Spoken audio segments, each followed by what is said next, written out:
Chris Lynch News. Book your vehicle service online at airparkcanterbury.co.nz. A decision has been made to open Lake Ellesmere to the sea. The move comes after last month's major flooding across Selwyn, which prompted questions about whether the lake could have been opened earlier to ease the impact.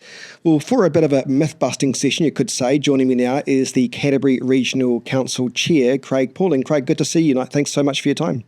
Tēnā koe, Chris. Nice to see you too. Who is responsible for deciding when to open the lake and why are plans underway to do that right now?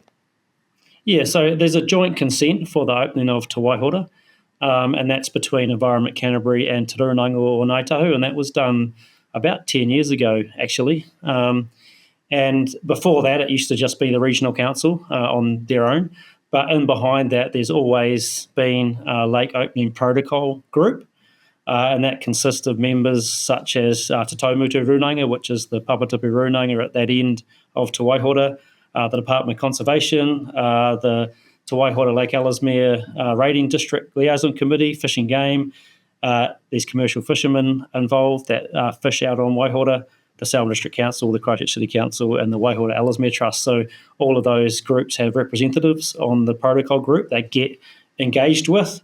But the final decision comes back to Environment Canterbury and Te Rūnanga o Ngāi Tahu. I was going to say, because what you just listed off there seems like half the city. And I can imagine people watching this right now, Craig, are saying, well, that's part of the problem. But, they'll be quick to say, well, perhaps there's too many voices in this. What do you say to that? I think, well, I've been involved for a long time. And in the last event, we made the decision within 24 hours because everyone involved has a lot of skin in the game, so to speak. As well as everyone's pretty motivated to do the right thing. So decisions can be made really quickly. It's a long-standing process. It's a long-standing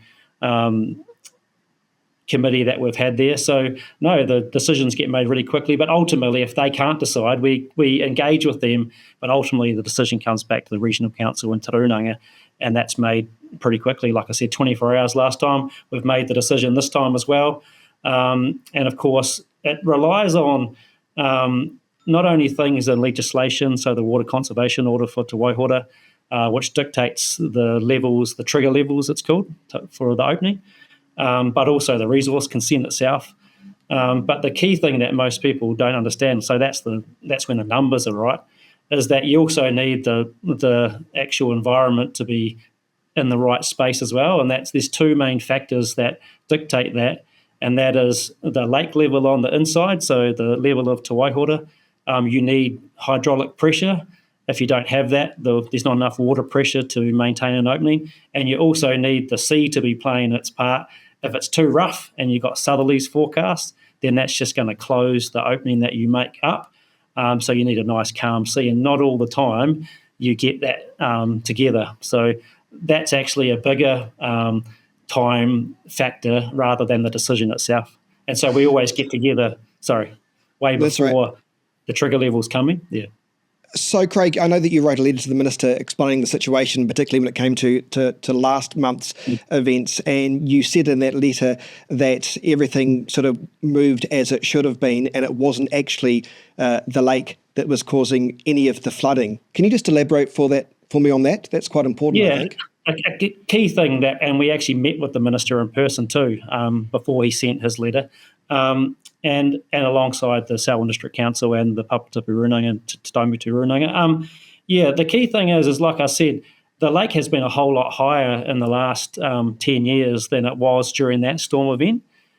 So, for example, in 2013, the lake got up to 1.89. During the flood event, that it actually peaked out about 1.5. And it's been over 1.4 a number of times in the last 10 years without causing the flooding that we saw. So we know from that experience that it's not necessarily the lake that causes the flooding on what people experienced on their land. It was actually just a massive rain event that hit different parts of our district that we've had before. So it really hit the Port Hills, as people know, Banks Peninsula and parts of Selwyn and Waimakariri in particular. So that was just a massive downpour of rain where that water didn't have anywhere to go. So that's what we understand about how the environment works out there at Te Waihora. And actually the lake level just before that storm was lower than it is right today. So we've actually got a higher lake level right now than we did before the previous storm. So that's another indicator that it's not necessarily the lake that causes flooding. Yes, it can be an exacerbated to flooding if the lake's really, really high and then you get another rainfall on top of that. Of course, that's not going to be great. But as you can see, we have a look at it before it reaches that trigger level. We're looking at the weather all the time, and we're looking ahead saying, okay, is there going to be another southerly? It's a good time to think about it, but also be mindful that a southerly will also close the gap that you cut out to the sea. So you've got to take that into account, because you don't want to waste ratepayer money as well, and that's part of the balancing act that we have to play.